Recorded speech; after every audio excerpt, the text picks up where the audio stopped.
That was weak.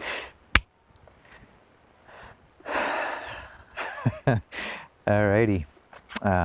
Here I am on the Nooksack River Delta. God, it's really, really nice out here today. I wanted to start.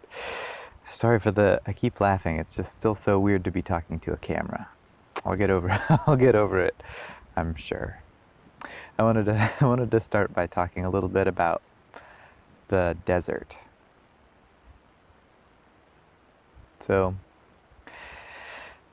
if you can imagine the arid highlands of central Mexico, it gets hot there, like really hot. Like 110 degrees is pretty normal. It's not a weirdly hot day. And that is where blue agave is from. They're these gigantic desert plants, really, really good at conserving water. They look kind of like a bouquet of spears, like a giant ball of spikes. Each leaf is succulent, covered with saw edges and a really long spiky tip. It's like this total nightmare for mountain bikers, if you ever mountain bike in the desert. Those plants, they're gigantic. They can be like 6 or 8 feet tall, these giant balls of spikes. Those plants co-evolved with a couple different bats. One of them is the lesser long-nosed bat. Gets to be about 3 inches long. Big wingspan like that. And those bats, they eat nectar from the flowers of the agave. And agave, when it's time to bloom, they send up this gigantic, like 20-foot tall spike of flowers that looks like a giant stalk of asparagus.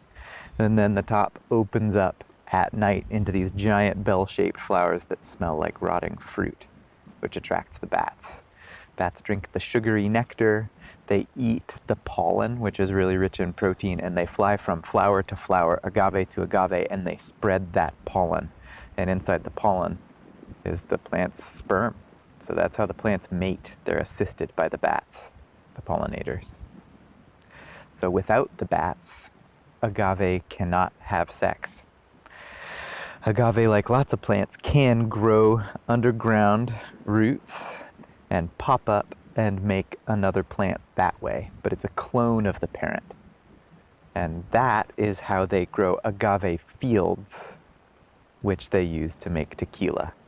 So these agave fields, like thousands of acres, are all of these agave plants that are being grown for tequila, and they're all clones. They're all genetically identical, which makes for high sugar content. They can select exactly the plant they want and make a million copies. So it's like really sugary, grows really fast.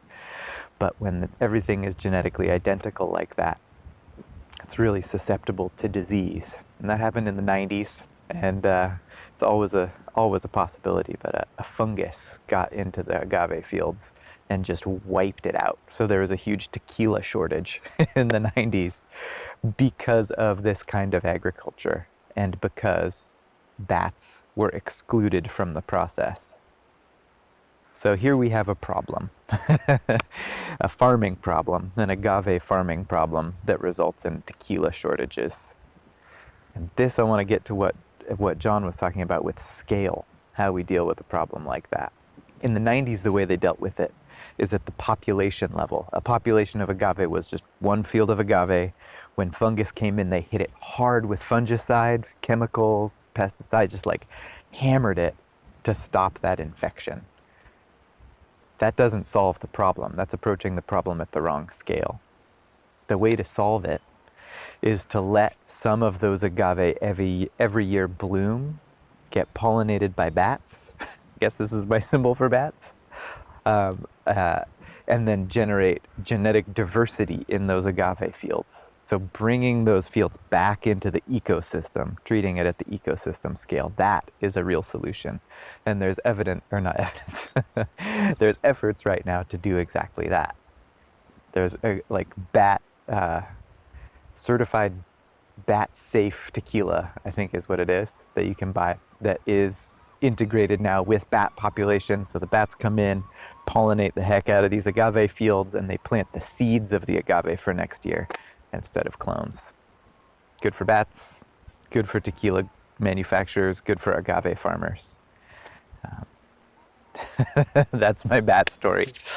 But we're not by any bats. I'm on a river delta.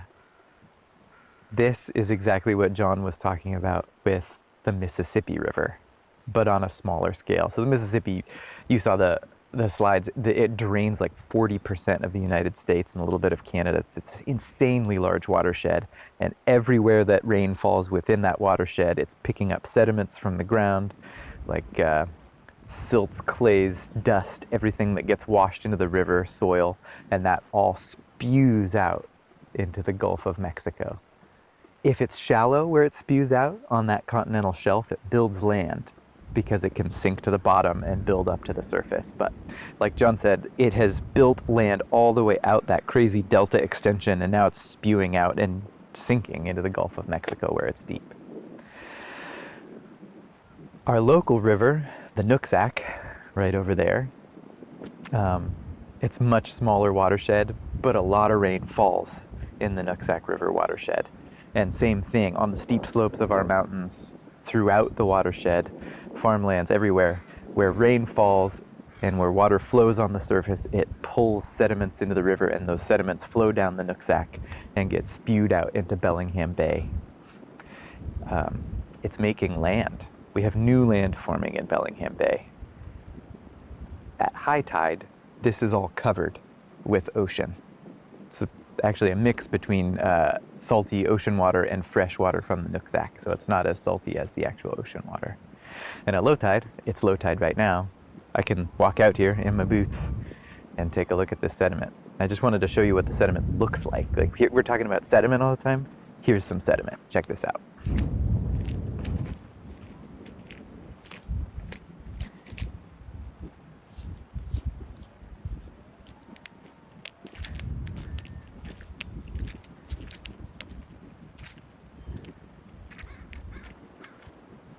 Muddy, mucky, fine mineral and organic sediments. This is what the new land is made out of.